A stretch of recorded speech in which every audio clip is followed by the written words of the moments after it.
الحمد لله نحمده ونستعينه ونستغفره ونؤمن به ونتوكل عليه ونعوذ بالله من شرور أنفسنا ومن سيئات أعمالنا من يهده الله فلا مضل له ومن يضلله فلا هادي له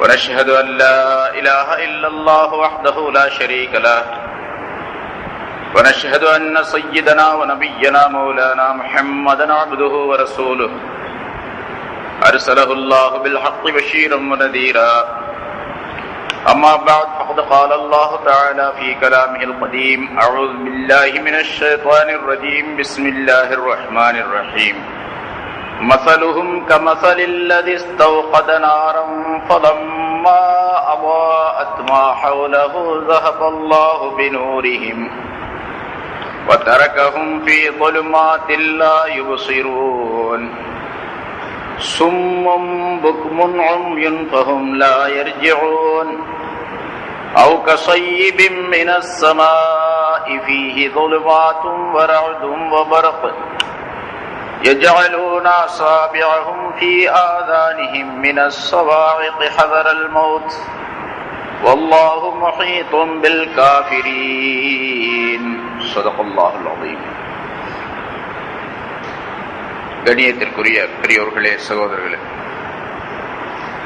அல்லாஹு தஆலாவுடைய பேரருளால் புனித ரமலானுக்கு பிறகு 31வது கூட்டமாக தஃப்சீருடைய இந்த தொடர் பயான் இப்பொழுது ஆரம்பிக்கப்படுகிறது. சூரத்துல் பக்ராவினுடைய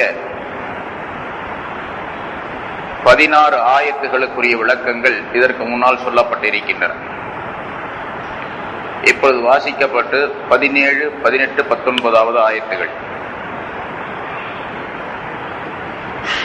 சூரத்துல் பக்ராவுடைய ஆரம்பத்தில் மூமின்களை பற்றி உள்ள சில விளக்கங்களை முதல் 5 ஆயத்துகளிலே அல்லாஹ் தஆலா சொல்லி காட்டினார். அதற்கு பிறகு 2 ஆயத்துகளில் காபிர்களை பற்றி உள்ள சில கருத்துக்களை சொன்னார். அதற்கு அடுத்ததாக முனாஃபிகீன்கள் என்று சொல்லப்படக்கூடிய நயவஞ்சகர்களை பற்றி உள்ள பல கருத்துக்களை அதற்கு அடுத்த ஆயத்துகளிலே சுமார் 12 ஆயத்துகளில் அதற்கு பிறகு அவர்களை பற்றி உள்ள விஷயங்களை சொல்லி காட்டுகின்றார். அந்த நயவஞ்சகர்களான முனாஃபிகீன்களை பற்றி உள்ள கருத்துகள் முன்னால் பல ஆயத்துகளிலே பல்வேறு விதமான விளக்கங்களுடன் சொல்லப்பட்டன. இப்பொழுது வாசிக்கப்பட்ட இந்த ஆயத்தில் அந்த முனாஃபிகீன்களுக்கு ஒரு உதாரணத்தை அல்லாஹ் தஆலா சொல்லி காட்டுகின்றார். இந்த ஆயத்தினுடைய சில விளக்கங்கள் இதற்கு முன்னதாக சொல்லப்பட்ட பயானிலும் விளக்கப்பட்டிருக்கின்றது. மஸலுஹும் அவர்களுக்கு உதாரணமாகிறது. கமஸலில்லதி ஒரு மனிதனை போன்று, இஸ்தௌகத நாரன் அவன் ஒரு நெருப்பை கொளுத்தினான், ஃபலம்மா அவாஅத் மா ஹவ்லஹு அந்த நெருப்பு அந்த மனிதனை சுற்றிலும் பிரகாசிக்க ஆரம்பித்த பொழுது ஸஹபல்லாஹு பினூரிஹிம் அல்லாஹ் தஆலா அவர்களுடைய பிரகாசத்தை போக்கிவிட்டான். வதரகஹும் ஃபீ ظுலுமாத்தின் லா யுப்சிரூன் அவர்களை பார்க்க முடியாதவாறு இருள்களிலே விட்டுவிட்டானே அந்த மனிதனை போன்றதாகும் என்று அல்லாஹ் தஆலா அவர்களுக்கு ஒரு உதாரணத்தை குறிப்பிடுகின்றார். ஒரு மனிதன் ஒரு காட்டு வழியாக சென்று கொண்டிருக்கின்றான். இரவு நேரமாக இருக்கின்றது. அது அடர்ந்த காட்டிலே இருட்டு நேரத்திலே செல்லும் பொழுது அந்த மனிதன் வழி தெரியாமல், திசை தெரியாமல் இருளிலே தத்தளித்துக் கொண்டிருக்கின்றான். அந்த இருளை போக்கி வழியை தெரிந்து கொள்வதற்காக வேண்டி அவன் போகும் வழியும் அவனுக்கு தெரியவில்லை. எந்த திசையிலே போவது, வழி எது, எந்த வழியிலே சென்றால் இடையூறு இல்லாமல் இருக்கும் என்பது பற்றியும் அவனுக்கு தெரியவில்லை. அப்படி அப்படிப்பட்ட நிலையிலே அந்த மனிதன் அந்த காட்டிலே ஒரு நெருப்பை கொளுத்துகின்றான், ஒரு தீ பந்தத்தை கொளுத்துகின்றான். அப்படி கொளுத்திய பொழுது அவனை சுற்றிலும் அது வெளிச்சம் தருகின்றது. இப்பொழுது அந்த மனிதன் அந்த வெளிச்சத்திலே தன்னுடைய பாதையை தெரிந்து போகக்கூடிய நேரத்தில் திடீரென்று அந்த வெளிச்சம் அணைந்து விடுகின்றது, அந்த தீ பந்தம் அல்லது நெருப்பு அணைந்து விடுகின்றது என்று சொன்னால் அந்த மனிதன் இப்பொழுது பலவிதமான இருள்களிலே சூழ்ந்தவனாக ஆகிவிடுகின்றான். வெளிச்சம் போனது மட்டுமல்லாமல் பல்வேறு வகையான இருள்கள் அவனுக்கு அங்கே சூழ்ந்து கொள்ளுகின்றன. அதிலே அவன் பார்க்க முடியாதவாறு தத்தளிக்கின்றான். முதலாவதாக இருந்த இருளை விட இப்பொழுது அதிகமான இருள், பல்வேறு விதமான இருள்களிலே அந்த மனிதன் சிக்கிக் கொள்ளக்கூடிய சூழ்நிலை ஏற்பட்டு விடுகின்றது. ஒன்று இரவினுடைய இருள், இரண்டாவது அந்த காட்டிலே மரங்கள் அடர்ந்திருக்கின்ற காரணத்தால் காட்டினுடைய இருள். இந்த மனிதன் முன்னதாக நெருப்பை கொளுத்தியதின் காரணமாக வெளிச்சத்திலே அந்த மனிதன் இருந்தான். திடீரென்று அந்த வெளிச்சம் போய்விட்ட நேரத்திலே முந்திய நிலையில் இருந்ததை விட அதிகமான இருள் இப்பொழுது அந்த மனிதனுக்கு சூழ்ந்து கொள்ளுகின்றது. பொதுவாக அந்த வழக்கத்திலே நாம் பார்க்கின்றோம், இருட்டிலேயே ஒரு மனிதன் இருந்து கொண்டிருந்தால் லேசான வெளிச்சம் அவனுக்கு தெரிந்து கொண்டிருக்கும். அருகில் இருக்கக்கூடிய பொருள்கள் எல்லாம் அந்த மனிதனுக்கு லேசாக தெரிய வரும். இப்பொழுது இங்கே நன்றாக வெளிச்சம் இருக்கின்றது. திடீரென்று இந்த விளக்குகள் எல்லாம் அணைந்து விட்டால் கடுமையான இருள் தெரியும் நமக்கு. அதுபோன்று கடுமையான இருளிலே அந்த மனிதன் சிக்கி தவிக்கக்கூடியவனாக ஆகிவிடுகின்றானே, இந்த மனிதனை போன்று அந்த முனாஃபிகீன்களுக்கு உதாரணம் என்று அல்லாஹ் தஆலா சொல்லி காட்டுகின்றார். அல்லாஹ் தஆலா இவர்களை ஈமான் என்ற வெளிச்சத்தை கொடுத்தான். முதலிலே அவர்கள் குஃப்ரிலே இருட்டிலே இருந்தார்கள். குஃப்ர் என்ற இருள், நிஃபாக் என்ற இருள் ஆகியவற்றிலே அவர்கள் இருந்தார்கள்.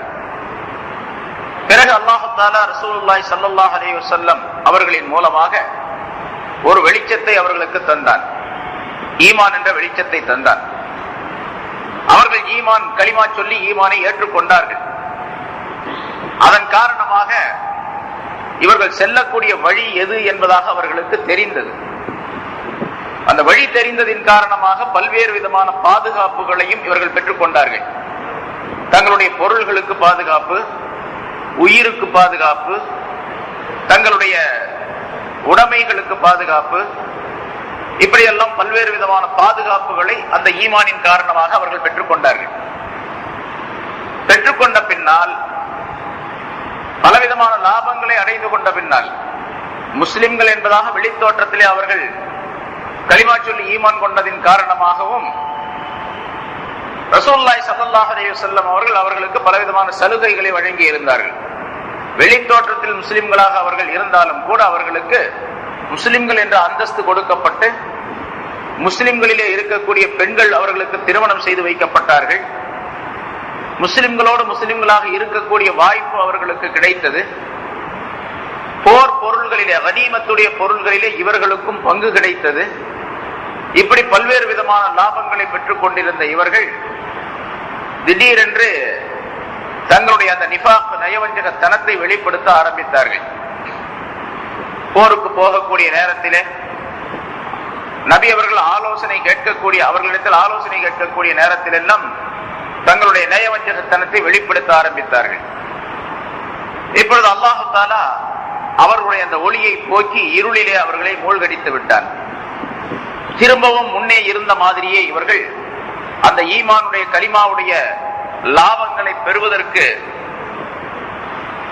தகுதி இல்லாதவர்களாக ஆக்கப்பட்டு மீண்டும் இவர்கள் குஃப்ரிலேயே, நிஃபாக் என்ற நயவஞ்சகத்தனத்திலேயே அவர்கள் திரும்பவும் மீளக்கூடிய நிலை ஏற்பட்டுவிட்டது.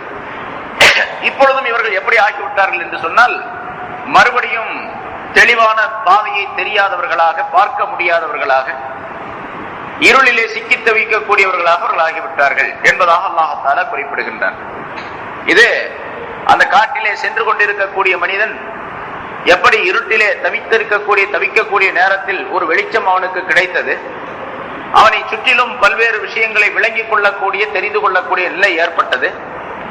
திடீரென்று அல்லாஹ் தஆலா அந்த மனிதனுடைய ஒளியை போக்கிவிட்டால், அந்த ஒளி அணைந்து விட்டால், அந்த வெளிச்சம் போய்விட்டால் எப்படி பல்வேறு விதமான இருள்களிலே அவன் சிக்கி தவிக்கின்றானோ அதே போன்று இந்த முனாஃபிகீன்களும் தவிக்கக்கூடிய தடுமாறக்கூடிய நிலை ஏற்பட்டு விட்டது என்பதை அல்லாஹ் தஆலா சொல்லி காட்டி, இவர்கள் நிரந்தரமாக இருளிலே இருக்கக்கூடிய சூழ்நிலை இவர்களுக்கு கிடைத்து விட்டது, ஏற்பட்டு விட்டது என்பதாக குறிப்பிடுகின்றார். அதை அல்லாஹ் தஆலா இப்படி சொல்லுகின்றான் உதாரணத்தின் மூலமாக. மஸலுஹும் கமஸலில் லதி இஸ்தௌகத நாரா, இவர்களுக்கு உதாரணம் ஒரு மனிதனை போன்று, அவன் ஒரு நெருப்பை கொளுத்தினான். அந்த மனிதன் காட்டு வழியாக சென்று கொண்டிருக்கின்றான். இருளான நேரத்திலே காட்டு வழியாக சென்று கொண்டிருக்கக்கூடிய அந்த மனிதன் தனக்கு பாதையை தெரிந்து கொள்வதற்காக ஒரு நெருப்பை கொளுத்துகின்றான். பலம்மா அபாத் மா ஹவ்லஹு, அவனை சுற்றிலும் உள்ள அந்த பகுதிகள் எல்லாம் பிரகாசிக்க ஆரம்பித்த பொழுது ஸஹபல்லாஹு பினூரிஹிம், அல்லாஹ் தஆலா அவருடைய ஒளியை போக்கிவிட்டார். அந்த ஒளி போய்விட்டதின் காரணமாக முந்தி இருந்ததை விட அதிகமான தடுமாற்றம் உடையவனாக அந்த மனிதன் ஆகிவிட்டார். இவனை போன்று இந்த முனாஃபிகீன்கள் இருந்து கொண்டிருக்கின்றார். இப்பொழுது ஒளி இருக்கக்கூடிய நேரத்திலே அந்த ஒளியின் காரணமாக, வெளிச்சத்தின் காரணமாக தன்னுடைய தன்னுடைய உயிர் உடைமைகள் ஆகியவற்றிற்கு பாதுகாப்பும், தான் செல்ல வேண்டிய இடத்தை தெரிந்து செல்லக்கூடிய வாய்ப்பும் அந்த மனிதனுக்கு இருந்தது.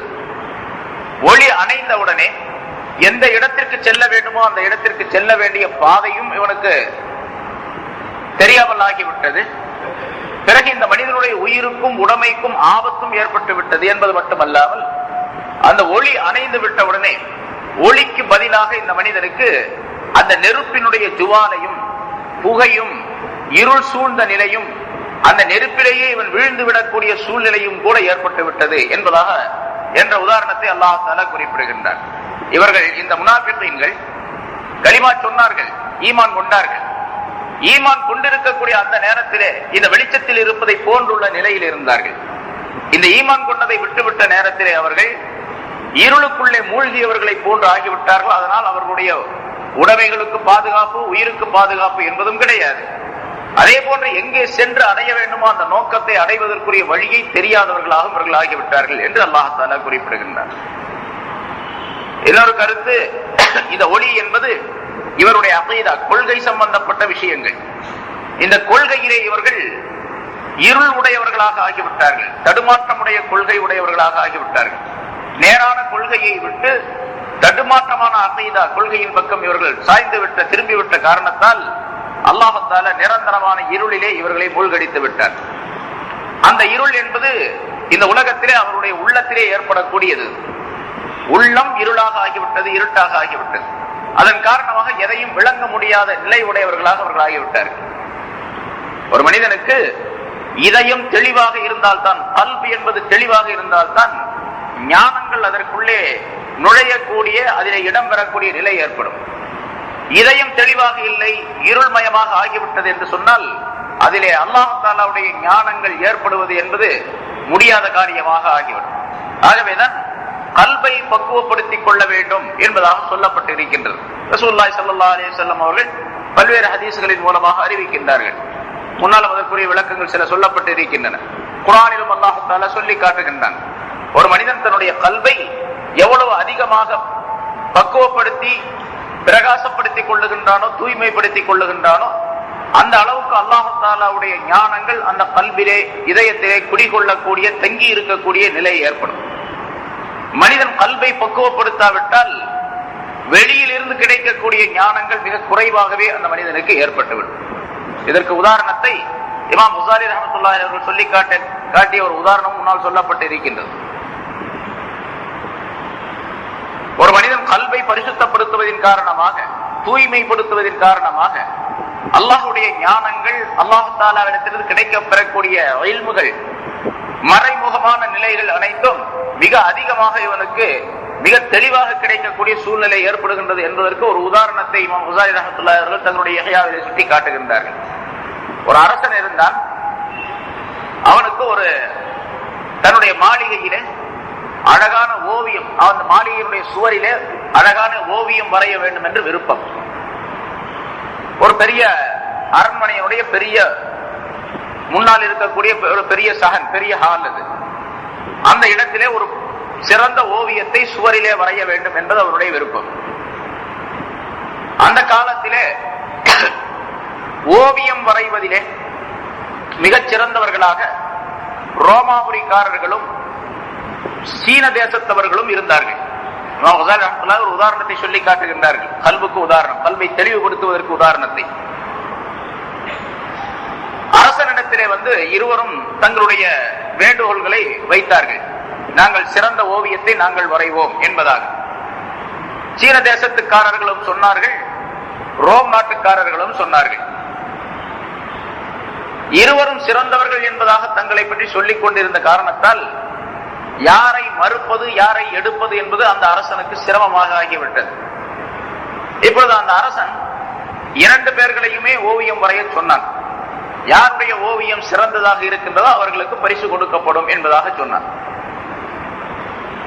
ஒரே அறையிலே ஒரு பெரிய ஹால், அந்த பெரிய கூடத்திலே ஒரு பக்கத்தினுடைய சுவரிலே சீனர்களையும் மற்றொரு பக்கத்தினுடைய சுவரிலே ரோமாபுரிக்காரர்களையும் சித்திரம் வரையும்படியாக, ஓவியம் வரையும்படியாக சொன்னார். ஆனால் ஒருவருக்கொருவர் பார்க்க முடியாதவாறு இடையிலே ஒரு திரை போடப்பட்டது. அந்த 2 சுவருக்கு நடுவிலே ஒரு திரை போடப்பட்டு ஒரு பக்கத்து சுவரிலே சீனர்களும் மற்றொரு பக்கத்தினுடைய சுவரிலே ரோமாபுரிக்காரர்களும் சித்திரம் வரைய ஆரம்பித்தார்கள். இந்த ரோமாபுரி நாட்டை சேர்ந்தவர்கள் தங்களுடைய திறமையெல்லாம் காட்டி எவ்வளவு அழகான ஓவியங்களை, சித்திரங்களை வரைய வேண்டுமோ அப்படிப்பட்ட சித்திரங்களை எல்லாம், ஓவியங்களை எல்லாம் அந்த சுவரிலே வரைந்தார்கள். வரைந்து முடித்த பின்னால் அவர்களே அதனை மறுபடியும் பரிசீலனை செய்தார்கள். மிக அழகான முறையிலே வரையப்பட்டு இருக்கின்றது. இதில் எந்த விதமான குறையும் இல்லை. அரசன் பார்த்தால் நிச்சயமாக நமக்கு பரிசு கொடுப்பான், அரசன் பார்த்தால் இதை கண்டு மயங்கி விடுவான் என்ற நிலையிலே மிக அழகான ஓவியங்களை எல்லாம் அந்த சுவரிலே வரைந்து வைத்தார்கள். அதற்கு எதிரே இருக்கக்கூடிய சீனர்களோ அந்த ஓவியம் எதையும் அந்த சுவரிலே வரையாமல் அந்த சுவரை பளிங்கு போன்று அதை பளபளப்பாக ஆக்குவதிலே ஈடுபட்டு இருந்தார்கள். சித்திரங்களை வரையவில்லை, மாறாக அவர்களுக்கு ஒதுக்கப்பட்ட அந்த சுவரை மிக பளபளப்பாக ஆக்கக்கூடிய, எப்படி இப்பொழுது பளிங்கு கற்கள் பளபளப்பாக ஆக்குவதற்காக மிஷின்களை போட்டு அதை பளபளப்பாக நாம் ஆக்குகின்றோமோ அதே போன்றுள்ள நிலையை சீனர்கள் செய்தார்கள். அந்த சுவரை பளபளப்பாக ஆக்கினார்கள். சாதாரணமாக இருந்த அந்த சுவராகிறது கண்ணாடியை போன்று மிகப்பெரிய பளபளப்பாக ஆகிவிட்டது. ஒரு மனிதன் வெளியே நின்றால் அவனுடைய உருவம் அதற்குள்ளே தெரியக்கூடிய அளவுக்கு அதை பளபளப்பாக பளிங்கு மாதிரி ஆக்கிவிட்டார்கள். மிக நேர்த்தியாக அதனை சுத்தம் செய்து விட்டார்கள். இப்பொழுது அரசனிடத்தில் சென்றார்கள் இருவரும். சீனர்களும் செல்லுகின்றார்கள், ரோமர்களும் செல்லுகின்றார்கள். சித்திரம் வரைந்து முடிக்கப்பட்டு விட்டது என்பதாக சொன்னார்கள். சித்திரம் வரைந்து முடிக்கப்பட்டு விட்டது என்று இருவரும் சொல்லுகின்றார்கள். இவர்கள் ஆனால் சீனர்கள் சித்திரம் வரையவில்லை, ஓவியத்தை வரையவில்லை, சுவரை மட்டும் அழகுபடுத்தி இருக்கின்றார்கள். பளிங்கு போன்று அதனை கண்ணாடியை போன்று ஆக்கி வைத்திருக்கின்றார்கள்.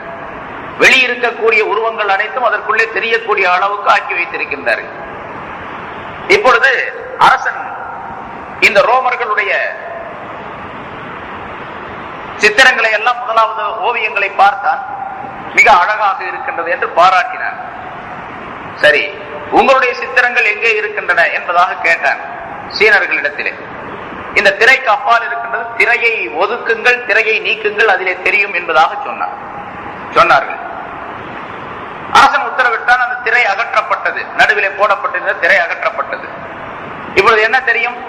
அங்கே கண்ணாடி மாதிரி ஆக்கி வைக்கப்பட்டிருந்த அந்த சுவரிலே இந்த ரோமர்கள் வரைந்த சித்திரங்கள் அப்படியே பிரதிபலித்தன. அங்கே இந்த ரோமர்கள் எழுதி வைத்திருக்கக்கூடிய அந்த சித்திரத்தை பார்த்தால் எவ்வளவு அழகு தெரிகின்றதோ அதைவிட பன்மடங்கு அழகாக அந்த சுவரிலே பளிங்கு போன்ற அந்த சுவருக்குள்ளே இவர்களுடைய ஓவியங்களே அங்கே தெரிகின்றன. இதை பார்த்து, என்ன நீங்கள் ஓவியத்தை வரையவில்லையே என்பதாக கேட்டான் அரசன். அரசரே, நீங்கள் அங்கே பாருங்கள், அந்த சித்திரங்கள் எப்படி உங்களுக்கு தெரிகின்றன. நாங்கள் இங்கே தூய்மைப்படுத்தி வைத்திருக்கக்கூடிய இந்த சுவருக்குள்ளே அந்த சித்திரங்கள் எப்படி பிரதிபலிக்கின்றன என்பதை பாருங்கள் என்பதாக சொன்னார்கள். அரசன் அரசன் உண்மையிலேயே இந்த ரோமர்கள் வரைந்த சித்திரத்தை விட, ஓவியங்களை விட, இந்த சீனர்கள் அழகுபடுத்தி அந்த சுவருக்குள்ளே தெரியக்கூடிய ஓவியங்கள் இருக்கின்றன, அது பன்மடங்கு அதிக அழகாக தெரிந்தன. ஏனென்றால் பளபளப்பாக ஆக்கப்பட்ட அந்த சுவருக்குள்ளே, கண்ணாடி போன்ற அந்த பகுதிக்குள்ளே தெரியக்கூடிய ஓவியங்கள் இதில் இருக்கக்கூடிய குறைகளை எல்லாம் மறைத்து அதிகமான அழகை, மெருகை ஊட்டக்கூடிய நிலை அந்த கண்ணாடியின் மூலமாக, கண்ணாடி சுவரின் மூலமாக தெரியக்கூடிய நிலை ஏற்பட்டது. அரசன் முதல் பரிசாக இந்த சீனர்களுக்கு வழங்கினான், இரண்டாவதாகத்தான் ரோமர்களுக்கு வழங்கினான் என்பதாக இமாம் வசாரி ரஹ்மத்துல்லாஹி அவர்கள் சொல்லி காட்டி மனிதனுடைய கல்பு இப்படிப்பட்டது என்பதாக உதாரணத்தை சொல்லுகின்றார்கள். ஒரு மனிதன் தன்னுடைய கல்வை, தன்னுடைய இதயத்தை எந்த அளவுக்கு பளபளப்பாக ஆக்கிக் கொள்ளுகின்றானோ, எவ்வளவு சுத்தமாக ஆக்கிக் கொள்ளுகின்றானோ அந்த அளவுக்கு அல்லாஹ் தஆலாவுடைய ஞானங்கள் அதிலே பிரதிபலிக்கக்கூடிய நிலை ஏற்பட்டுவிடும். கல்பு இருளாக இருந்தால்,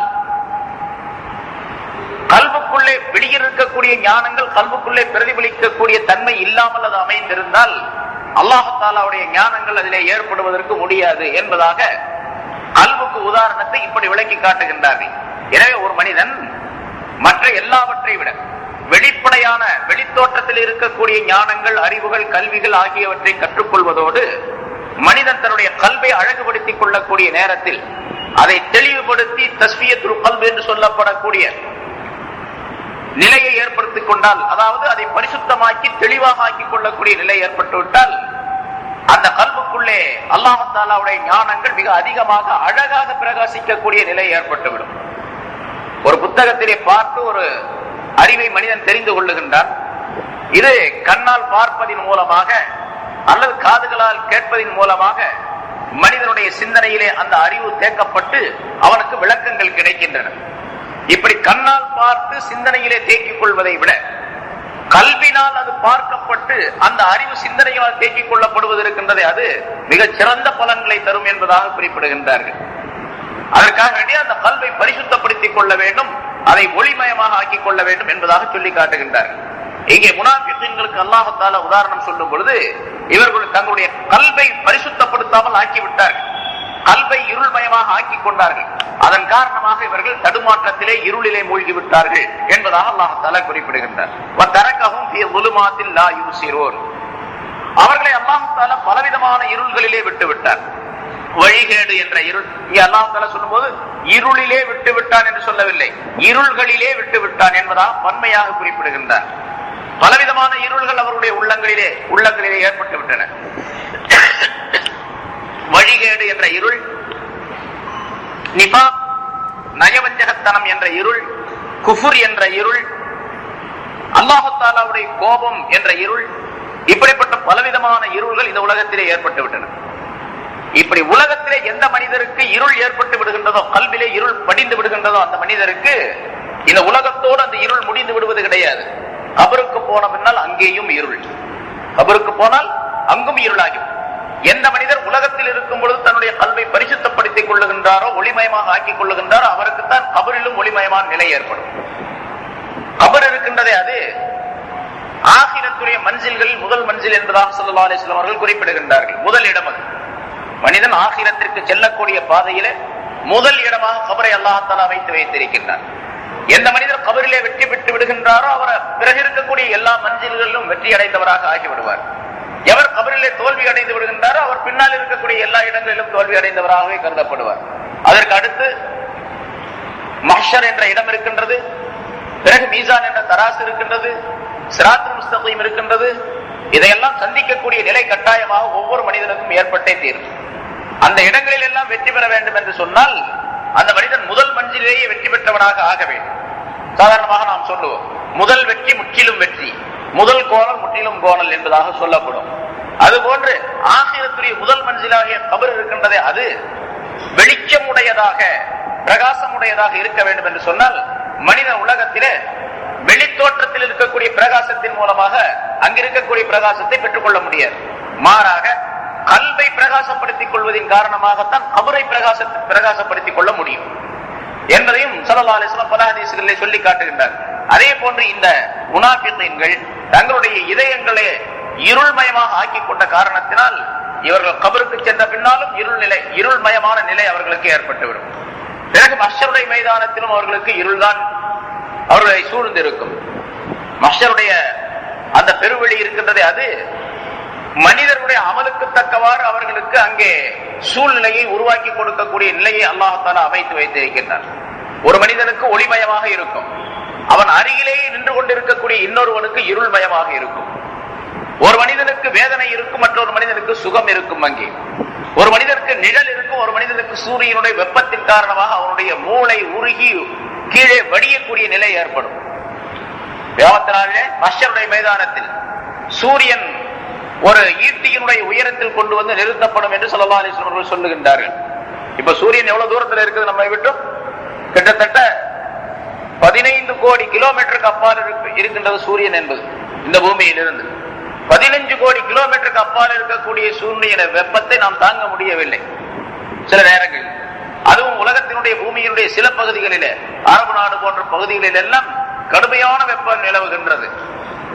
இது 15 கோடி கிலோமீட்டருக்கு அப்பால் இருக்கக்கூடிய நேரத்தில் ஒரு ஈட்டியினுடைய உயரத்தில் அந்த சூரியன் கொண்டு வந்து நிறுத்தப்படக்கூடிய நேரத்தில் அங்க எவ்வளவு கடுமையான சூடு இருக்கும். அந்த சூட்டின் காரணமாக சில மனிதர்களுடைய தலை வெடித்து அவருடைய மூளைகள் எல்லாம் உருகி வழிந்து ஓடும் என்பதாக சொல்லப்பட்டிருக்கின்றது.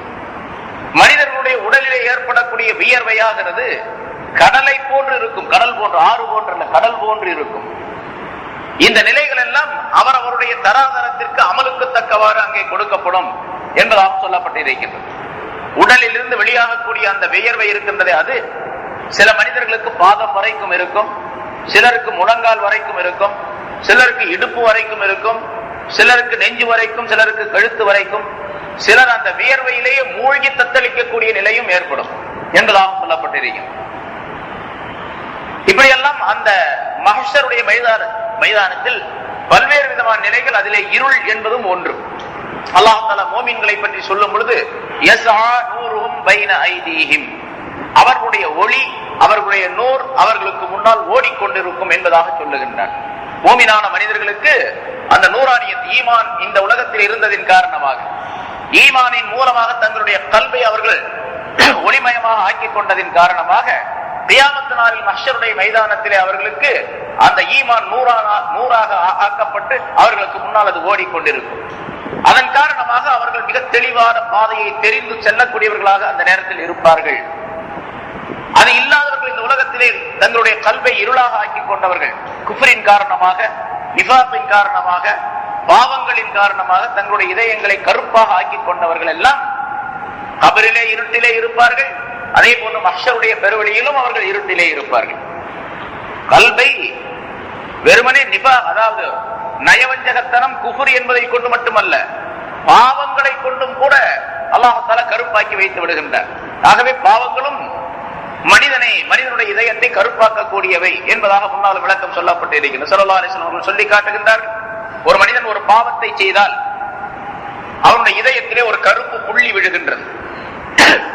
உடனடியாக அந்த மனிதன், ஒரு மோமினான மனிதனை பற்றியே ஸல்லல்லாஹு அலைஹி வஸல்லம் சொல்லி காட்டுகின்றார்கள். அந்த மனிதன் தௌபா செய்து அந்த பாவத்தை இனிமேல் நான் செய்ய மாட்டேன் என்பதாக சொல்லி அல்லாஹ் தஆலாவிடத்தில் வருந்தி தௌபா செய்து விட்டால், பாவ மன்னிப்பு தேடிவிட்டால், அந்த கருப்பு புள்ளி அழிக்கப்பட்டு விடுகின்றது, இவருடைய இதயம் சுத்தமாகி விடுகின்றது. அப்படி இல்லாமல் ஒரு மனிதன் பாவத்தை செய்தான், ஒரு கருப்பு புள்ளி விழுந்தது, அதை பற்றி கவலைப்படவில்லை, மீண்டும் ஒரு பாவத்தை செய்கின்றான், மறுபடியும் ஒரு கருப்பு புள்ளி அங்கே ஏற்படும், அதற்கு பக்கத்திலே இன்னொரு பாவத்தை செய்கின்றான், இன்னொரு கருப்பு புள்ளி விழும். இப்படி பாவங்களை செய்ய செய்ய அந்த மனிதனுடைய இதயத்திலே கருப்பு புள்ளிகள் அதிகமாக விழுந்து விழுந்து இதயம் முழுவதுமே கருப்பாக ஆகிவிடும். இதயம் முழுவதும் கருப்பாக ஆகிவிடும். அதைத்தான் அல்லாஹ் தஆலா குர்ஆனிலே ரான் என்பதாக சொல்லுகின்றான். கல்லா பல் ரான அலா குலூபிஹிம் மா கானூ யக்ஸிபூன், அவர்கள் செய்துவிட்ட பாவங்களின் காரணமாக அவருடைய இதயங்கள் துருப்பிடித்து விட்டன என்பதாக அல்லாஹ் தஆலா சொல்லுகின்றார். அப்படி கருப்பாக ஆகும் பொழுது அது துருவினுடைய நிலை ஏற்பட்டு விடுகின்றது. துருப்பிடித்த பொருள் இருக்கின்றதே, அதிலே எந்த விதமான பிரகாசமும் இருக்காது. அதே போன்று இதயம் துருப்பிடித்து விட்டால், கருப்பாக ஆகிவிட்டால், அந்த இதயத்திற்குள்ளே ஞானம் என்பது செல்ல முடியாது. அல்லாஹ் தஆலாவுடைய சொற்கள் அதிலே ஏற்றுக் கொள்ளப்படுவதற்கு தகுதியானதாக இருக்காது. இந்த நிலை உலகத்திலே ஒரு மனிதன் பாவங்கள் செய்வதன் மூலமாகவும் இருள்மயமாக ஆகிவிடக்கூடிய நிலை ஏற்படும் என்பதாக சுட்டி காட்டுகின்றார். ஆகவே முனாஃபிகீன்களுக்கு அல்லாஹ் தஆலா சொல்லுவதன் மூலமா நமக்கும் எச்சரிக்கை செய்கின்றார். முனாஃபிகீன்கள் தங்களுடைய நிபாத் என்ற நயவஞ்சகத்தனத்தின் காரணமாக அவர்கள் தங்களுடைய உள்ளங்களை இருளாக்கி கொண்டார்கள். அவர்களுக்கு ஒளி போக்கப்பட்டு விட்டது. அதே போன்று பாவங்கள் செய்தும் நாம் நம்முடைய இதயங்களை கருப்பாக்கிக் கொள்ளக்கூடாது, இருள்மயமாக ஆக்கிக் கொள்ளக்கூடாது என்பதும் நமக்கு எச்சரிக்கையாக சொல்லப்படுகின்றது.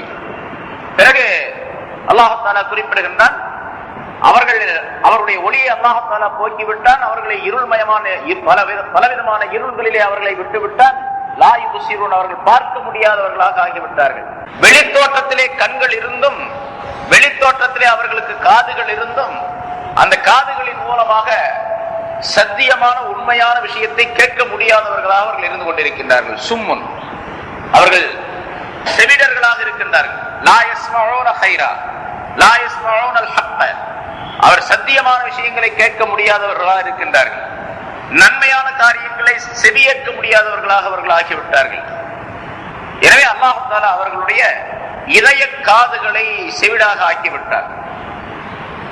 மனிதனுக்கு எப்படி வெளித்தோற்றத்திலே கண்களும் காதுகளும் நாவும் இருக்கின்றதோ அதே போன்று அந்தரங்கமான நிலையிலும் அல்லாஹ் தஆலா கல்வின் மூலமாக பார்க்கக்கூடிய, கேட்கக்கூடிய, பேசக்கூடிய தன்மையை அல்லாஹ் தஆலா ஏற்படுத்தி வைத்திருக்கின்றார்.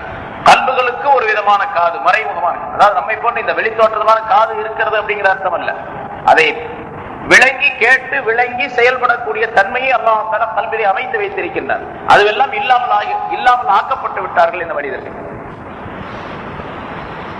நன்மையை, சத்தியமான விஷயங்களை கேட்க வேண்டும் என்று மனப்பூர்வமாக விரும்பி கேட்கக்கூடியவர்களுக்கு தான் அந்த காது திறக்கும்.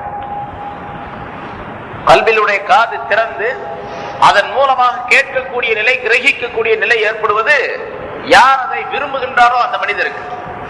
அதனால்தான் அல்லாஹ் தஆலா குர்ஆன் ஓதும் பொழுது கேளுங்கள் என்று வெளித்தோற்றமான இந்த காதுகளின் கேட்பதின் மூலமாக அகத்தோற்றத்தில் இருக்கக்கூடிய கல்வியினுடைய காதுகளின் மூலமாக அதை விளங்க வேண்டும், கேட்டு விளங்கி வைத்துக் கொள்ள வேண்டும் என்பதை சொல்லி காட்டுகின்றார்.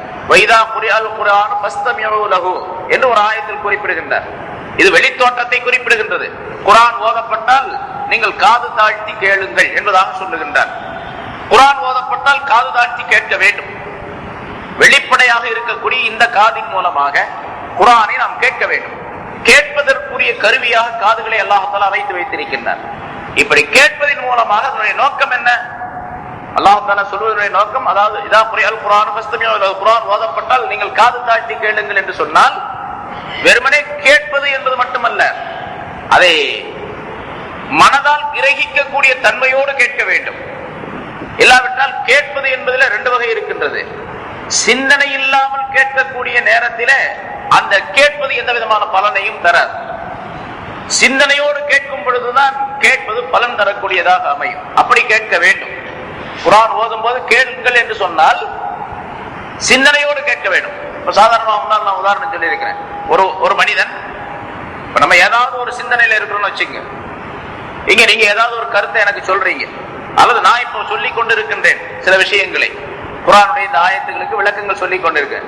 இங்க உட்கார்ந்து இருக்கிறவங்கள யாராவது வேற ஏதாவது ஒரு சிந்தனையில ஈடுபட்டு உட்கார்ந்து இருக்கிறீங்க.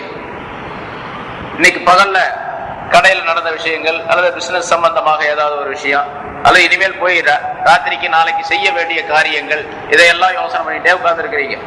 நான் பாட்டுக்கு சொல்லிக்கிட்டே இருக்கிறேன், நீங்க கேட்டுக்கிட்டே இருப்பீங்க, காதுல விழுந்துகிட்டு தான் இருக்கும். ஆனால் எதுவுமே தெரியாது. நான் சொன்னது எதுவுமே உங்களுடைய உள்ளங்களிலே போய் குடிகொள்ளக்கூடிய நிலை ஏற்படாது. ஏனென்றால் வெளித்தோற்றத்தில் நீங்கள் கேட்கின்றீர்களே தவிர சிந்தனை என்பது வேறொரு இடத்திலே இருக்கின்றது.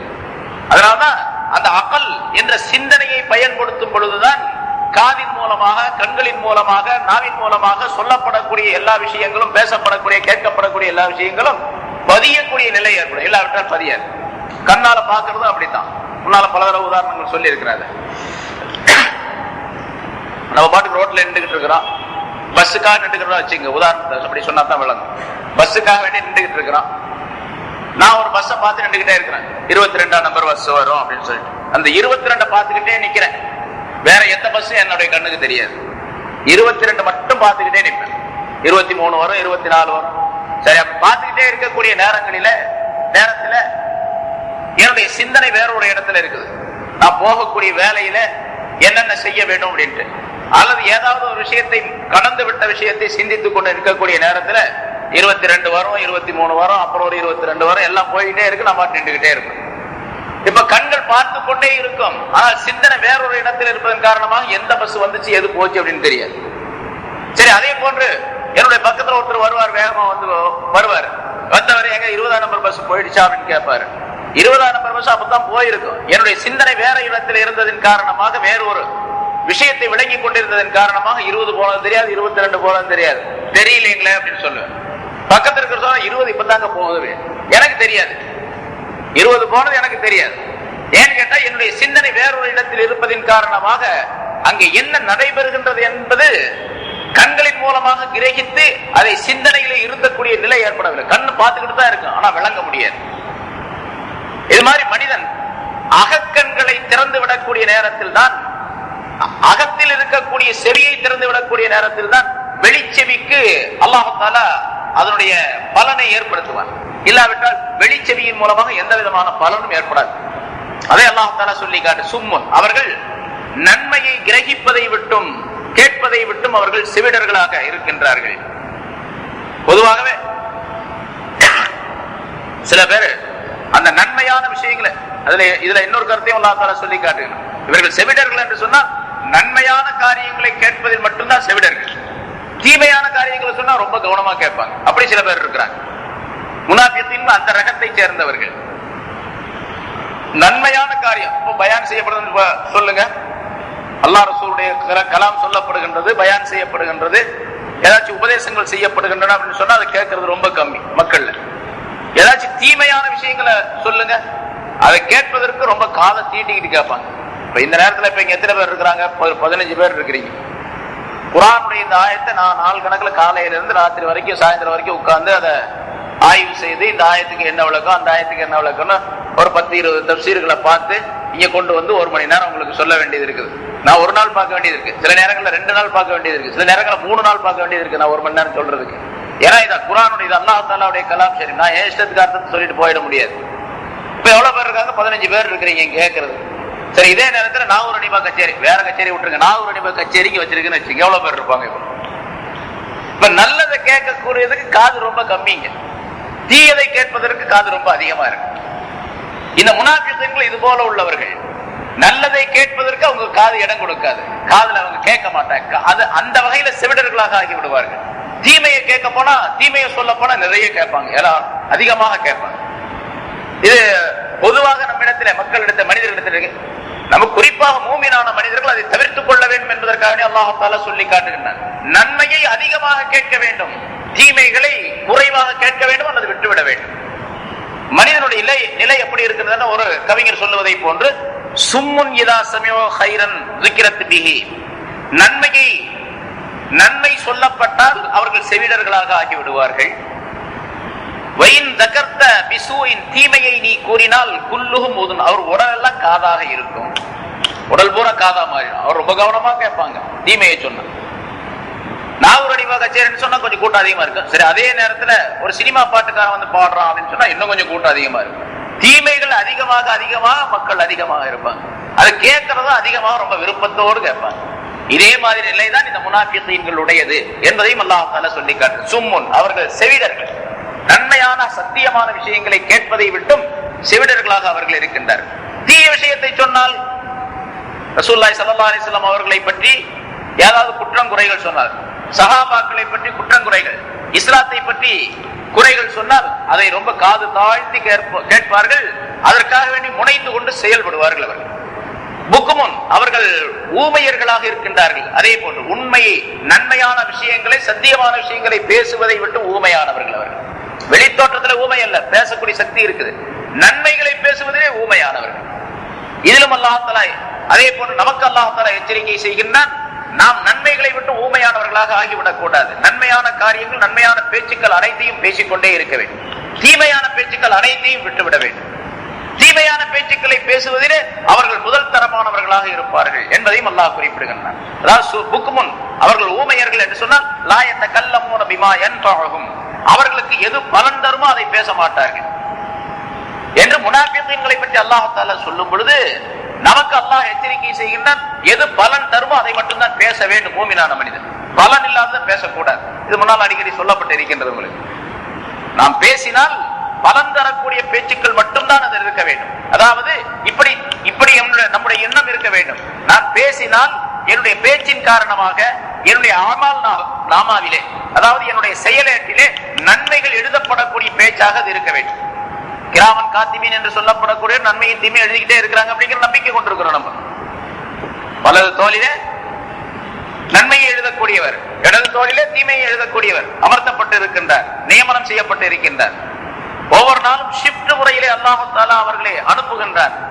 சுபஹுடைய தொழுகையிலே 2 மலக்குகள் வருவார்கள். இரவு காலத்தில், இரவு நேரத்திலே இந்த நன்மை தீமைகளை பதிவு செய்யக்கூடிய மலக்குகள் சுபஹ் தொழுகையுடைய நேரத்திலே போய் விடுவார்கள். அல்லாஹ் தஆலா இடத்திலே கொண்டு போய் அந்த கணக்கை சமர்ப்பிக்கின்றார்கள் ஒவ்வொரு மனிதனுக்கும். அதே போன்று அஸ்ருடைய நேரத்திலே வேறு 2 மலக்குகள் வருகின்றார்கள்.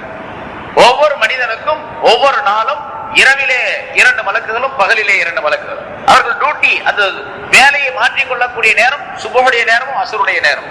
அதனால சுபஹுக்கு பின்னாலே அஸ்ருக்கு பின்னாலேயும் சுபஹையும் அஸ்ரையும் கண்டிப்பாக தொழ வேண்டும். மத்தெல்லாம் தொழக்கூடாதுன்னு அர்த்தம் அல்ல, எல்லாத்தையும் தொழுகணும். இது ரொம்ப முக்கியமா தொழுகணும், ரொம்ப கவனத்தோடு தொழுகணும்.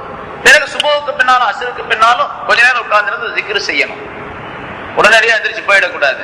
ஏன்னா அந்த ஷிப்ட் மாறக்கூடிய மலக்குகள் நம்ம பார்த்துட்டு போய் அல்லாஹ் தஆலா இடத்துல ரிப்போர்ட் பண்ணுவாங்க, சொல்லுவாங்க, என்னுடைய அடியார்களை எந்த நிலையில் நீங்கள் விட்டு வந்தீர்கள் அப்படின்னு அல்லாஹ் கேட்பான். ஸல்லல்லாஹு அலைஹி வஸல்லம் சொல்லுகின்றார்கள், யா அல்லாஹ், நாங்கள் போகக்கூடிய நேரத்தில் அவர்கள் உன்னை வணங்கி கொண்டிருந்தார்கள், நாங்கள் வரக்கூடிய நேரத்தில் அவர்கள் உன்னை வணங்கி கொண்டிருந்தார்கள் அப்படின்னு சொல்லுவாங்க. அவங்க வரக்கூடிய நேரத்தில் சுபஹ் நேரத்தில் வர்றாங்க, வரும்போது நம்ம தொழுதுகிட்டு இருக்கிறோம், zikr செஞ்சுக்கிட்டு இருக்கிறோம். பிறகு அவங்க போகக்கூடிய நேரத்தில் அஸ்ருடைய நேரத்தில் நம்ம தொழுகையில் ஈடுபட்டு இருக்கிறோம், அந்த zikrல ஈடுபட்டு இருக்கிறோம். இதை போய் அவங்க சொல்லுவாங்க. இந்த ரெண்டு நேரத்தில் மாறக்கூடிய மலக்குகள் அல்லாஹ் தஆலாவிடத்தில் நம்மை பற்றி உள்ள ரிப்போர்ட்டுகளை சமர்ப்பிக்கும் பொழுது இவர்கள் தொழுது கொண்டிருந்தார்கள், zikr செய்து கொண்டிருந்தார்கள் என்று மட்டும் சொல்ல வேண்டும் அந்த அமைப்பை. அதனால அந்த நாம் பேசுவதற்கின்றது அந்த பேச்சுகள் அனைத்தும் நன்மை தரக்கூடிய பேச்சுகளாகவே இருக்க வேண்டும். பதிவு செய்யப்படுகின்றது நம்முடைய பேச்சுக்கள் எல்லாம். ரெக்கார்டு மட்டுமல்ல, அதாவது ஆடியோ மட்டுமல்ல, வீடியோவும் எடுக்கப்படுகின்றது. நிச்சயமாக அல்லாஹ் தஆலா காட்டுவான். நான் முன்னாலே சொல்லியிருக்கிறேன் உதாரணம். அப்படியே அல்லாஹ் தஆலா எப்படி நாம் வீடியோவில் நம்முடைய இப்ப கல்யாணம் நடந்தா பாக்குறோம், எல்லா கல்யாணத்திலும் வீடியோ எடுக்கிறாங்க. வீடியோ எடுத்தா அப்புறம் அந்த கல்யாணத்துடைய வீடியோவை ஒரு நாளைக்கு போட்டு பாக்குறாங்க. பிறகு தேவைப்பட்ட நேரத்துல போட்டு பாத்துக்கிறாங்க. கல்யாணத்துல என்ன நடந்தது, என்னென்ன அட்டகாசங்க அநியாயங்கள்லாம் நடத்தினா அப்படிங்கறத மறுபடியும் போட்டு பாத்துக்கிறாங்க. அது போல இங்க என்னென்ன செஞ்சோம் அப்படிங்கறத அல்லாஹ் தஆலா வீடியோ மூலமா போட்டு காட்டுவான். அப்ப அல்லாஹ் தஆலா வீடியோ வச்சிருக்கா, நம்மள வீடியோ வச்சுக்கலாம் அப்படிங்கிற அர்த்தம் அல்ல, காட்டுவான் அல்லாஹ் தஆலா. இந்த ஆயத்துக்கு நான் விளக்க சொல்லியிருக்கேன்னு நினைக்கிறேன். இங்க சொன்னார், வேற இடத்துல சொன்னான்னு தெரியல.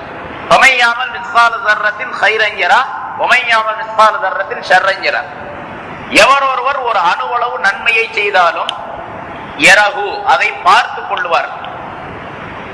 அல்லாஹ் தஆலா சொல்லும்போது யரஹு அப்படின்னு சொன்னா, யரா அப்படின்னு சொன்னா பார்ப்பார், அதை கண்ணால் பார்க்கிறதுக்கு சொல்றது. ஒரு அணுவளவு தீமையை செய்தாலும், எவர் ஒருவர் தீமையை செய்தாலும் யரஹு, அதையும் அவர் பார்த்து கொள்ளுவார். இங்க தப்சீர்ல அர்த்தம் எழுதப்பட்டிருக்கும் பொழுது அதெல்லாம் வீடியோ இல்லாத காலத்துல எழுதுனாங்க. அப்படி எழுதும் போது கண்டுகொள்வார்னா அதுக்குரிய கூலியை பெற்றுக் கொள்வார் அப்படின்னு அர்த்தம் எழுதியிருக்கிறாங்க எல்லாரும் தப்சீர்கள்.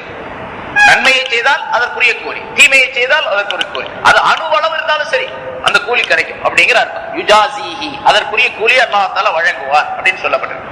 ஆனா அல்லாஹ் தஆலா சொல்லக்கூடிய வார்த்தை இருக்கு பாருங்க, அது காலம் காலமாக எல்லா காலத்திற்கும் ஒத்து வரக்கூடியதாகவும் எல்லா விதமான சூழ்நிலைக்கும் ஒத்து வரக்கூடியதாகவும் அல்லாஹ் தஆலா அமைத்து வைத்திருக்கின்றார். அதனால இப்ப நம்ம பார்க்கிறோம், செய்த செயல்கள் அனைத்தையும் அது இந்த உலகத்தின் எந்த கோடியில் இருந்தாலும் கூட உடனடியாக அதை பார்க்கக்கூடிய நிலையை அல்லாஹ் தஆலா உண்டாக்கி வச்சிருக்கிறோம்.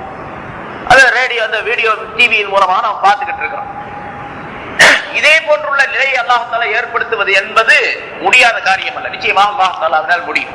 மஹ்ஷர் மைதானத்திலே எல்லா மனிதர்களும் ஒன்று கூட்டப்பட்ட அங்கே ஒரு பெரிய கூட்டம் நின்று கொண்டிருக்கக்கூடிய நேரத்திலே உலக மாநாடு அங்க நடக்கும். உலகத்துள்ள எல்லா மனிதர்களும் ஒன்றாக கூடக்கூடிய ஒரு பெரிய மாநாடு. அந்த மாநாட்டிலே அல்லாஹ் தஆலா ஒவ்வொரு மனிதனுடைய செயல்பாடுகளையும் ஒரு பெரிய டிவி வச்சிருக்கான்னு வச்சுங்க. அப்படி வானத்துல தெரியற மாதிரி ஒரு பெரிய டிவி, அது பல மைல் கணக்கில் உள்ள பெரிய டிவின்னு வச்சு. இப்போ ஒவ்வொரு மனிதனும் அந்த டிவியை பார்க்கும்போது இவனுடைய அந்த ரீல், அந்த படம் அங்க ஓடிக்கிட்டு இருக்கு. இவன் உலகத்துல என்னென்ன செஞ்சாலும் அது போறோம், பிறந்ததுல இருந்து இறந்தது வரைக்கும் உள்ளது.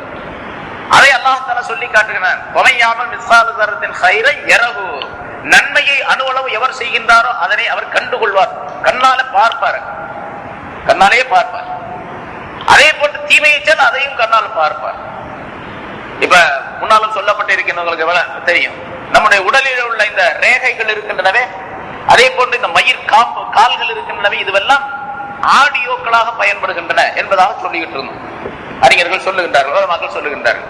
நம்முடைய கைகளில் உள்ள உடலில் உள்ள இந்த தோல் இருக்கின்றதே, இதுவெல்லாம் நம்முடைய பேச்சுக்களை பதிவு செய்யக்கூடிய ரெக்கார்டுகளாக, டேப்புகளாக அல்லாஹ் தஆலா பயன்படுத்தி இருக்கின்றார், அமைத்து வைத்திருக்கின்றார். இது இந்த தோள்களை மேலே போர்த்தப்பட்டிருக்கக்கூடிய இந்த தோல், இந்த ஸ்கின், இது பூராவும் பேச்சுக்கள் பதிவு செய்யப்படக்கூடிய டேப்பாக அல்லாஹ் தஆலா ஆக்கி வைத்திருக்கிறார், ஒலி நாடாக்களாக ஆக்கி வைத்திருக்கின்றார். அதனாலதான் கியாமத் நாள்ல இந்த தோள்கள் எல்லாம் சாட்சி சொல்லும் அல்லாஹ் தஆலாவிடத்தில். குர்ஆனில் அல்லாஹ் தஆலா சொல்லி காட்டுகின்றார், இந்த மனிதன், அதாவது நான் என்ன செய்தேன் அப்படிங்கிறத பத்தி என்னுடைய தோல் எல்லாம் சாட்சி சொல்லும். அப்ப இந்த தோலை பார்த்தேன் நான் கேட்பேன். அல்லாஹ் தஆலா சொல்லுகின்றார், மனிதன் கேட்பான், லிம ஷஹித்தும் அலைனா, எங்களுக்கு எதிராக நீங்கள் ஏன் சாட்சி சொன்னீர்கள் என்று அல்லாஹ் தஆலா அந்த மனிதன் தோலை பார்த்து, தன்னுடைய உடலை பார்த்து கேட்கின்றான், உடலில் உள்ள தோலை பார்த்து கேட்கின்றான், லிம ஷஹித்தும் அலைனா. அப்ப இந்த தோல் சொல்லும், இந்த தோல் சொல்லும் நம்மிடத்திலே. அல்லாஹ் தஆலா குறிப்பிடுகின்றான், அன்தகன் அல்லாஹுல்லதி அன்தக குல்ல ஷை, எல்லா பொருளையும் பேச வைத்த அல்லாஹ் என்னையும் பேச வைத்தான் என்று அந்த தோல் நம்மிடத்துல பதில் சொல்லும். என்னையே வச்சுங்க, இப்ப நான் என்னை பற்றி எனக்கு பாதகமாக, சாதகமாக அல்ல பாதகமாக இந்த தோலே சாட்சி சொல்லும். அதே போன்று உடல் உள்ள எல்லா உறுப்புகளும் சாட்சி சொன்னோம். கல்லிமுனா ஐதீஹிம் தஷஹது அர்ஜுலுஹும் கல்லிமுனா ஐதீஹிம் தஷஹது அர்ஜுலுஹும் என்று குறிப்பிடுகின்றான் அல்லாஹ். அவருடைய கைகள் நம்மிடத்தில் பேசும், அல்லாஹ் சொல்லுகின்றார், அவருடைய கைகள் நம்மிடத்தில் பேசும். தஷஹது அர்ஜுலுஹும், அவருடைய கால்கள் சாட்சி சொல்லும். அதே மாதிரி இந்த தோலும் சாட்சி சொல்லும்.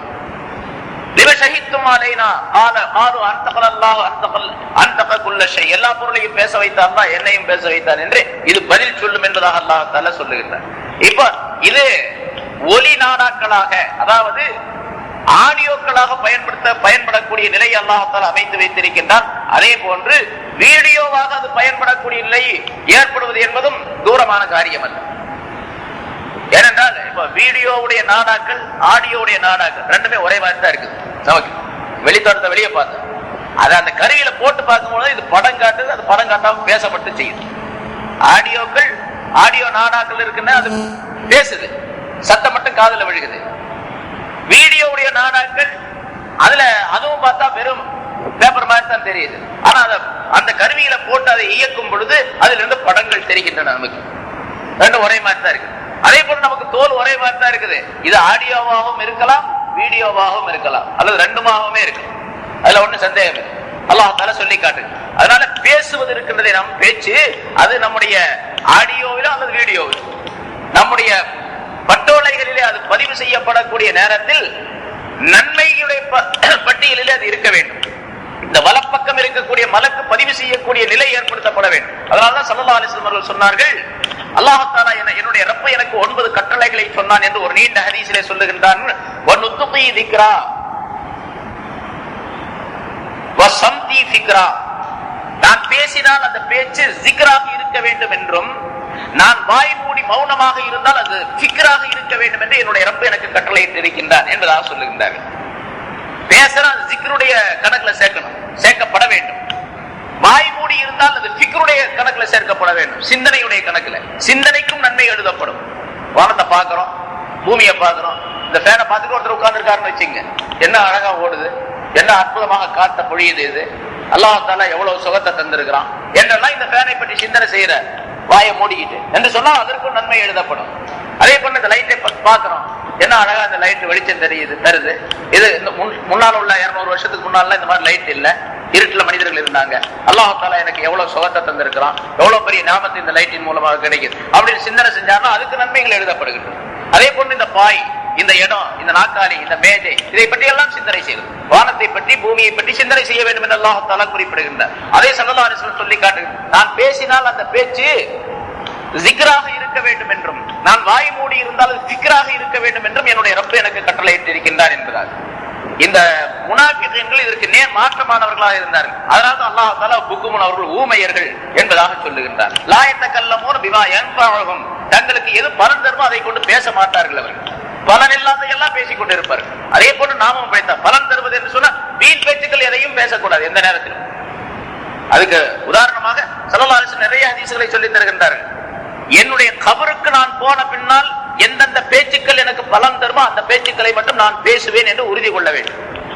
என்னுடைய கபருக்கு எது பலன் தராதோ அதுவெல்லாம் எனக்கு தேவையில்லை, எல்லாம் தேவையில்லாத பேச்சுக்கள்.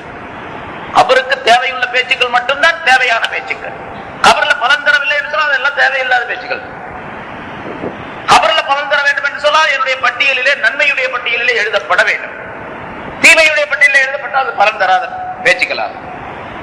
முனாஃபிகீன்களுக்கு அவர்கள் புக்குமுன் ஊமையர்கள் என்பதாக சொல்லி காட்டுவதன் மூலமாக அல்லாஹ் தஆலா நாம் ஊமையர்களாக இருக்கக்கூடாது, அதாவது நன்மைகளை சொல்லுவதை விட்டு ஊமையர்களாக இருந்து விடக்கூடாது என்பதையும் எச்சரிக்கை செய்கின்றார். பிறகு சொல்லுகின்றான் உம்மியுன் அவர்கள் வாங்க உம்மியுன் அவர்கள்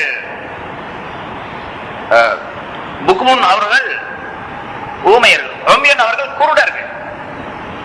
அந்த முனாஃபிகீன்கள் குருடர்களாக இருப்பார்கள். அதே மேலே சொல்லப்பட்டபடிதான். வெளித்தோட்டத்திலே குருடர்கள் அல்ல, வெளித்தோட்டத்திலே கண்கள் நன்றாக தெரியும் அவர்களுக்கு. அகக்கண் குருடர்களாக அவர்கள் ஆகிவிடுகின்றார்கள். அல்லாஹ் தஆலா குர்ஆன்ல அதை சொல்லும் பொழுது தெளிவாகவே சொல்லி காட்டுகின்றார். ஃபைன்னஹா லா தஅமல் அப்சார், அந்த காபிர்களை பற்றி அல்லாஹ் சொல்லுகின்றார். அவர்களுடைய பார்வைகள் கண்கள் அவர்களுக்கு குருடாகி விடவில்லை. வலாக்கின் தஅமல் குலூபுல் லத்தீ ஃபிஸ் சுதூர், நெஞ்சங்களிலே இருக்கக்கூடிய கண்கள் அவர்களுக்கு, கல்புகள் அவர்களுக்கு குருடாகி விட்டன, நெஞ்சங்களிலே உள்ள கல்புகள் குருடாகி விட்டன என்பதாக அல்லாஹ் தஆலா சொல்லுகின்றார். ஆகவே அந்த முனாஃபிகீன்கள் கல்பு குருடானவர்களாக இருக்கின்றார்கள். இது முனாஃபிகீன்களுக்கு அல்லாஹ் தஆலா சொல்லும் பொழுது மூமினான மனிதர்கள் இதற்கு நேர் மாறானவர்களாக இருக்க வேண்டும் என்பதையும் தெரியப்படுத்துகின்றனர். ஆக முனாஃபிகீன்கள் அவர்கள் நல்ல வழியை, நல்ல சத்தியமான உண்மையான விஷயங்களை கேட்கவும் மாட்டார்கள், பேசவும் மாட்டார்கள், ஊமைகளாக ஆகிவிடுகின்றார்கள், பார்க்கவும் மாட்டார்கள், குருடர்களாக ஆகிவிடுகின்றார்கள். இந்த நிலை ஒரு மூமினான மனிதனுக்கு ஏற்பட்டால் அந்த மனிதனும் அந்த பட்டியலிலே சேர்க்கப்பட்டு தண்டனைக்குரியவனாக ஆகிவிடுவார். அல்லாஹ் தஆலா நரகவாசிகளை பற்றி சொல்லும் போது அப்படி சொல்லி காட்டுகின்றார். நரகவாசிகள் அவர்களுக்கு கண்கள் இருக்கும், பார்க்க மாட்டார்கள் சத்தியமான விஷயங்களை, காதுகள் இருக்கும், கேட்க மாட்டார்கள், அவர்களுக்கு நாக்கு இருக்கும், பேச மாட்டார்கள் என்றெல்லாம் அல்லாஹ் தஆலா சொல்லுகின்றார். வலகத் ஸரஅனா லிஜஹன்னம கஸீரம் மினல் ஜின்னி வல் இன்ஸ், ஜின்களிலிருந்தும் மனிதர்களில் இருந்தும் பெரும்பாலானவர்களை நரகத்திற்கென்றே நாம் தயார் செய்து விட்டோம். நாம் தயார் செய்து விட்டோம், ஒதுக்கி விட்டோம் அவர்களை. மனிதர்களில் இருந்தும் ஜின்களில் இருந்தும் பெரும்பாலானவர்களை. அவர்கள் யார் என்று சொன்னால் லஹும் குலூபுன் லா யஃபஹூன பிஹா, அவர்களுக்கு இதயங்கள் இருக்கும், இதயங்களின் மூலமாக அவர்கள் சிந்திக்க மாட்டார்கள். எதை விளங்க வேண்டுமோ அதை விளங்க மாட்டார்கள், எதை விளங்க கூடாதோ அதை எல்லாம் விளங்குவார்கள். நம்மகிட்ட இதயம் இருக்கின்றது, அந்த இதயத்தின் மூலமாக எதை சிந்திக்க வேண்டும் என்று அல்லாஹ் ரசூலும் சொல்லி இருக்கின்றார்களோ, குர்ஆனும் ஹதீஸும் சொல்லுகின்றதோ அதை சிந்திக்க, எது நமக்கு பலன் தருமோ அதை சிந்திக்க வேண்டும். வலவும் ஆயுனும் லா யுப்சிரூன பிஹா, அவர்களுக்கு கண்கள் இருக்கும், கண்களின் மூலமாக பார்க்க மாட்டார்கள். கண்கள் இருக்கும், பார்க்க மாட்டாங்கன்னா நல்லதை பார்க்க மாட்டார்கள், எது தேவையோ அதை பார்க்க மாட்டார்கள், எது பலன் தருமோ அதை பார்க்க மாட்டார்கள், எது ஆகிரத்திலே பலன் தருமோ அதை பார்க்க மாட்டார்கள், எது சொர்க்கத்தை பெற்று தருமோ அதை பார்க்க மாட்டார்கள். தீமையான காரியங்களை எல்லாம் பார்த்துக்கிட்டே இருப்பார். வலவும் ஆதானும் லா யஸ்மஊன பிஹா, அவர்களுக்கு காதுகள் இருக்கும், கேட்க மாட்டார்கள், சத்தியத்தை கேட்க மாட்டார்கள் என்று காவிர்களை பற்றி அல்லாஹ் தஆலா அங்கே சொல்லு, அதாவது நரகவாசிகளை பற்றி சொல்லி காட்டுகின்றார். உலாயிக கல்லன்ஆம், இவர்கள் மிருகங்களை போன்றவர்கள், ஆடு மாடு மிருகங்களை போன்றவர்கள். இவர்கள் மிருகங்கள் எப்படி இருக்கணும் அதே மாதிரி இவர்களுக்கு கண்கள் இருக்கும். அந்த மிருகங்களுக்கு, ஆடு மாடு இது போன்ற பிராணிகளுக்கு எல்லாம் கண்கள் இருக்கின்றன. ஆனா விளங்கக்கூடிய கண்கள், அது பார்க்கக்கூடிய கண்கள் மட்டும்தான். அது பார்த்து விளங்கக்கூடிய கண்கள் இல்லை. நம்ம பார்க்கணும், விளங்கணும், ரெண்டும் இருக்கணும். வெறுமனே பார்வை இருக்குன்னு அந்த பார்வைக்கு மதிப்பு கிடையாது. பார்த்த பின்னால் விளக்கம் பெற வேண்டும். மாட்டுக்கு ஆட்டுக்கு அந்த பார்த்த பின்னால் விளக்கம் கிடையாது. ஒரு பூனை இருக்குது, நம்ம வீட்டுல வச்சிருக்கக்கூடிய பாலை குடிச்சிருது, கறியை சாப்பிடுறது, கருவாட்டை சாப்பிட்டு போடுது, மீனை சாப்பிடுறது, 2 அடியை போடுறோம், அது ஓடியே போயிடுது. இப்ப திரும்ப அது வருதா இல்லையா, திரும்பவும் சாப்பிடும். அடிச்சாலும் அதுக்கு தெரியாது, இப்படி அடிச்சுட்டாங்களே நம்ம அங்க போனா திரும்ப அடி ஒழுகும் அப்படின்னு தெரியுமா, அதுக்கு விளங்காது. அதே போன்று அந்த ஆணோ மாடோ அல்லது பூனையோ நாயோ ஏதோ ஒண்ணு கோழியோ அதை திட்டுறீங்க, 2 திட்டு, இந்த மாதிரி நாசமா போன பூனை நம்ம வீட்டுல பாலை குடிச்சிட்டு போயிடுச்சு அப்படின்னு திட்டுறீங்க. நீங்க எவ்வளவு திட்டினாலும் சரி அது கேட்கும். அந்த திட்டுறது காதுல விழுகும். அதுக்கு அந்த சொற்கள் எல்லாம் காதுல கேட்கும். ஆனா விளக்க முடியாது. அதுக்கு அதை அல்லாஹ் தஆலா சொல்லி காட்டுகிறான், உலாயிக கல்லன்னா, இவர்கள் மிருகங்களை போன்றவர்கள். விளங்க முடியாது, இவங்களால் விளங்க மாட்டாங்க. உலாயிக கல்லன்னா, இவர்கள் மிருகங்களை போன்றவர்கள் என்று சொல்லிவிட்டு அல்லாஹ் தஆலா சொல்லுகிறான், பல்ஹும் அவல், மிருகங்களை போன்றவர்கள் மட்டுமல்ல, அதை விட வழி தவறியவர்கள் இவர்கள். ஏன்னு சொன்னா, அந்த மிருகங்களுக்கு காதுகள், கண்கள், இதயம் எல்லாம் கொடுக்கப்பட்டு இருக்கின்றது. அதற்குரிய முறைப்படிக்கு அது விளங்குகின்றது. அதுக்கு எவ்வளவு விளக்கம் இருக்க வேண்டுமோ அந்த அளவுக்கு விளங்குது. அந்த அளவுக்கு விளங்குது. முத ஒரு ஆடு நம்ம வீட்டுக்கு வருதுன்னு வச்சுங்க, அது ஏதாச்சும் ஒரு பொருளை சாப்பிடுறது அல்லது ஏதாவது தவறான ஒரு செயலை செஞ்சிருது. உடனே ஒரு தடி எடுத்தான், அதை அடிக்க போறோம். அதுக்கு முன்னால் அது அடி வாங்கி பழக்கம் இல்லாததாக இருந்தால் அது தடியை தூக்கணும்னா ஓடாது. அது ஒரு பூனையோ கோழியோ பழக்கம் இல்லை அப்படின்னு சொன்னா ஓடாது. தடியில அடிச்ச பின்னால அடி விழுந்தோம்னால ஓடும். சரி, ரெண்டாவது தடவை வருதுன்னு வச்சுங்க, அதே மாதிரி ரெண்டாவது தடவை வரும். ஏன்னா விளக்கம் இல்லாதனால ரெண்டாவது தடவை வரும். இப்ப ரெண்டாவது தடவை வரும் பொழுது தடியை தூக்கின உடனே ஓடி போயிடும், அடி விழுகிறதுக்கு முன்னாலே. இப்ப அது அந்த அந்த அளவுக்கு அதற்கு விளக்கம் இருக்கின்றது, அறிவு இருக்கின்றது. தடி எடுக்கிறான், அடிக்க போறான் அப்படின்னு சொல்லி. இந்த மனிதர்கள் இருக்கின்றார்கள், இவர்களுக்கு இந்த கண்கள், காதுகள், இதயங்கள் எல்லாம் இருக்கின்றன. இவர்கள் விளங்குவதற்கு தகுதி பெற்றவர்களாக இருக்கின்றார்கள். விளக்கம் இவர்களுக்கு கொடுக்கப்பட்டிருக்கின்றது. அதாவது அறிவு கொடுக்கப்பட்டிருக்கின்றது. ஆறாவது அறிவு, பகுத்தறிவு கொடுக்கப்பட்டிருக்கின்றது. பகுத்தறிவு கொடுக்கப்பட்ட பின்னாலும் இந்த கண்களின் மூலமாக, காதுகளின் மூலமாக, இதயங்களின் மூலமாக தெளிவு பெறவில்லை என்று சொன்னால் அந்த மிருகங்களை விட கெட்டவர்கள் என்று அல்லாஹ் தஆலா சொல்லி காட்டுகின்றார். அதே போன்று இன்னொரு கருத்து சொல்லப்பட்டிருக்கின்றது. இந்த ஆடு மாடு எதற்காக வேண்டி படைக்கப்பட்டு இருக்கின்றனவோ அது அதனுடைய நோக்கத்தை நிறைவேற்றி விடுகின்றது. இப்போ ஒரு கோழி என்று சொன்னால் பெட்டை கோழியாக தான் முட்டை இடுவதற்காக வேண்டி படைக்கப்பட்டிருக்குது. ஒரு கோழியை வீட்டுல வாங்கிட்டு வர்றாரு, முட்டை இடுவதற்காக வேண்டி, முட்டையை பெறுவதற்காக ஒரு கோழியை நம்ம வாங்கிட்டு வர்றோம். அது முட்டை இடக்கூடிய காலம் எல்லாம் அந்த கோழியை நம்ம வச்சிருக்கோம். முட்டை இடல, முட்டை இடுவதற்கு முடியாததாக அது இருக்கின்றது என்று சொன்னால், தகுதி இல்லாததா இருக்குன்னு சொன்னா உடனே அறுத்து சாப்பிட்டுரும், முடிஞ்சு போச்சு. இப்ப அதனுடைய நோக்கத்தை நிறைவேற்றக்கூடியதாகவே அது அமைக்கப்பட்டிருக்கின்றது. அதே மாதிரி ஒரு ஆடு மாடு அது என்ன வேலைக்காக வேண்டி பயன்படுத்தப்பட வேண்டுமோ அந்த வேலைக்காக வேண்டி அதை பயன்படுத்துகின்றோம். அதுக்கு பயன் இல்லைன்னு சொன்னா அறுத்து விடுறோம் அல்லது வித்து போடுறோம், ஏதாச்சும் ஒண்ணு பண்ணிடுறோம். ஆக ஆடு மாடு மிருகங்கள் கால்நடைகள் இவை அனைத்தும் அதனுடைய நோக்கத்தை நிறைவேற்றி கொண்டிருக்கின்றன. எதற்காக வேண்டி படைக்கப்பட்டனவோ அந்த படைக்கப்பட்ட நோக்கத்தை நிறைவேற்றி கொண்டிருக்கின்றன. மனிதன் தன்னுடைய நோக்கத்தை, படைக்கப்பட்டதனுடைய நோக்கத்தை நிறைவேற்றவில்லை என்று சொன்னால் இந்த மனிதன் அந்த மிருகங்களை விட கெட்டவனாக ஆகிவிடுகின்றான் என்ற கருத்தையும் அல்லாஹ் தஆலா சொல்லி காட்டு. உலாயிக கல்லன்னா, அவர்கள் அந்த காதுகள் இருந்தும் கேட்காதவர்கள், கண்கள் இருந்தும் பார்க்காதவர்கள், இதயங்கள் இருந்தும் சிந்திக்காதவர்கள், இப்படிப்பட்ட மனிதர்கள் மிருகங்களை போன்றவர்கள் என்பது மட்டுமல்ல, மிருகங்களை விட மிக தவறானவர்கள். சரி, இந்த நிலை அவர்களுக்கு ஏன் ஏற்பட்டது என்பதற்கு ஒரு காரணத்தையும் அல்லாஹ் தஆலா சொல்லி காட்டுகின்றான். அங்கே உலாயிக ஹுமுல் காஃபிலூன், இவர்கள் மறதியாளர்களாக இருக்கின்றார்கள் என்பதாக. எதை மறந்திருக்கிறார்கள்? கஃலத்தில் இருக்கின்றார்கள். கஃலத் என்று சொன்னால் மறதி, அதாவது அலட்சியமான நிலை, தன்னை மறந்த நிலை. எதை மறந்திருக்கின்றார்கள்? நாம் இந்த உலகத்தில் மனிதனாக இப்படி தோற்றுவிக்கப்படுவதற்கு முன்னால் எங்கே இருந்தோம் என்பதை மறந்திருக்கின்றார்கள். எப்படி இருந்தோம் என்பதை மறந்திருக்கின்றார்கள். நாம் எப்படி படைக்கப்பட்டோம் என்பதையும் மறந்திருக்கின்றார்கள். யார் படைத்தது என்பதையும் மறந்திருக்கின்றார்கள். படைக்கப்பட்டதன் நோக்கம் என்ன என்பதையும் மறந்து விட்டார்கள். இந்த உலகத்தில் எதற்காக வேண்டி அனுப்பப்பட்டோம், மனிதனாக பிறக்க வைக்கப்பட்டோம் என்பதையும் மறந்து விட்டார்கள். சரி, எங்கிருந்து எங்கே செல்ல போகின்றோம் என்பதையும் மறந்து விட்டார்கள். சென்ற பின்னால் என்ன நிகழும் என்பதையும் மறந்து விட்டார்கள். அதற்கு பின்னால் முடிவு என்ன என்பதையும் மறந்து விட்டார்கள். இது உலகத்தினுடைய நோக்கம் என்ன என்பதையும் மறந்து விட்டார்கள். உலகத்தினுடைய இறுதி நிலை, ஆரம்ப நிலை, எல்லாவற்றையுமே அவர்கள் மறந்து விட்டார்கள். ஆக மறதியாளர்களாக மறதியிலேயே மூழ்கி இருக்கின்றார்கள். அதன் காரணமாக இவர்கள் நரகத்திற்கு தயாரானவர்கள் என்று அல்லாஹ் தஆலா சொல்லி காட்டுகின்றார். அந்த நிலை ஒரு மூமினான மனிதனுக்கு ஏற்படக்கூடாது.